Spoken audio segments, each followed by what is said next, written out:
दोस्तों, आपने पिछले व्लॉग में राजा अग्निद्र के बारे में सुना।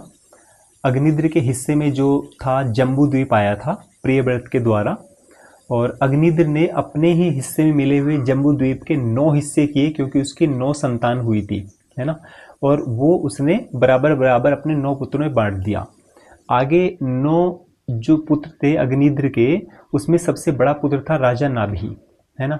राजा नाभि की सत्य कथा जो है वो मैं आपको बतला चुका हूँ जब मैं भगवान श्री कृष्ण के या भगवान विष्णु के 23 या 24 अवतारों का वर्णन कर रहा था कि पहला अवतार किसका है, दूसरा अवतार किसका है या तीसरा अवतार किसका है।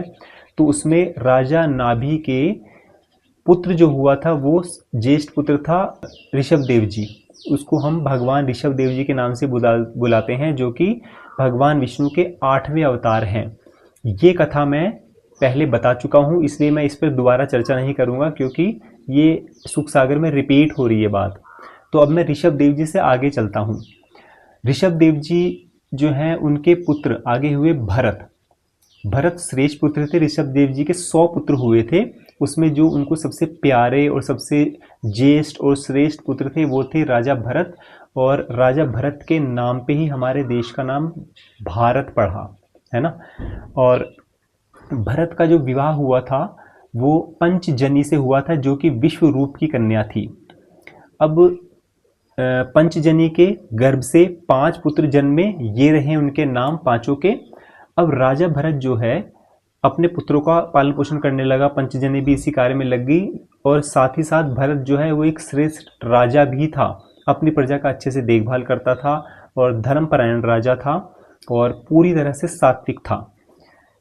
अपने ही वंशजों की कारण राजा भरत भी अपने राजमहल में बैठ के सोचने लगा कि अभी पुत्र जो है जवान हो गए हैं, क्योंकि उसके 5 पुत्र जो थे वो जवान हो चुके थे। और वो 5 पुत्रों को जो है अपना राजपाट सौंप के सन्यास के लिए चल पड़ा। और सन्यास के लिए वो कहाँ गया? पुलह आश्रम में, जो कि नदी के तट पर था, नदी के किनारे पर था। एक दिन क्या हुआ, राजा भरत जो है वो नदी के तट पर बैठा हुआ था और वहीं आश्रम में जो था वो भगवान विष्णु की ही एक प्रतिमा है, उन्हीं का एक दूसरा रूप है, वो है शालिग्राम।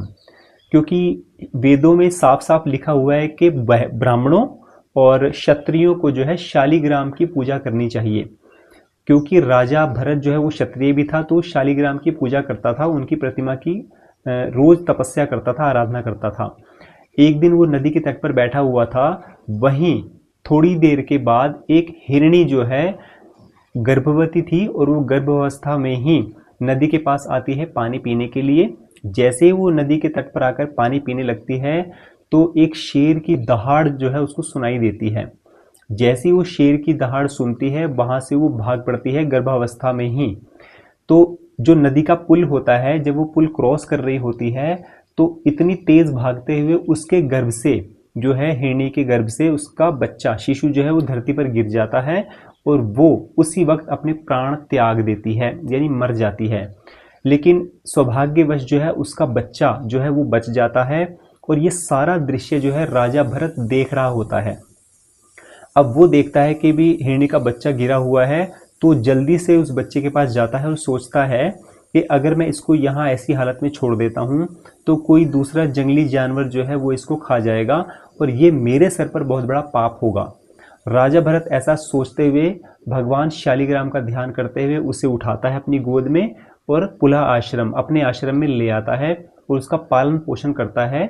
और प्रतिदिन उसे जो है घास छीलकर, जो नरम नरम घास होती है वो छीलकर उसको खिलाता है, गाय का दूध उसको पिलाता है और उसकी मालिश वगैरह करता है, मतलब अच्छे से उसका पालन पोषण करता है।